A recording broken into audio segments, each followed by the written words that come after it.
If your gutters ice up in the wintertime, this heated roof cable can help. We've had this up for at least a year, and the gutter does not ice up anymore. When we install it, we put this right into the gutter itself.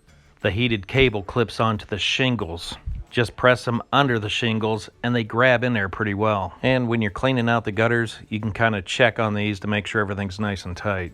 You want to make sure some of this wire is actually in the gutter. If things are still icing up, you can run it through the gutter, and you could even run it down the downspouts. You can customize this stuff to the exact freezing patterns you have. You can use these clips to kind of get creative. And if you still have ice problems, you can kind of change things around. Tuck and pull and put it wherever you need it. These clips do hold pretty well. At least you can keep everything organized the way you want it. To power it up, you use an extension cord when you need it. If you've got ice problems in your gutters, this could be a solution. You don't have to have it plugged in all the time, only when you need it.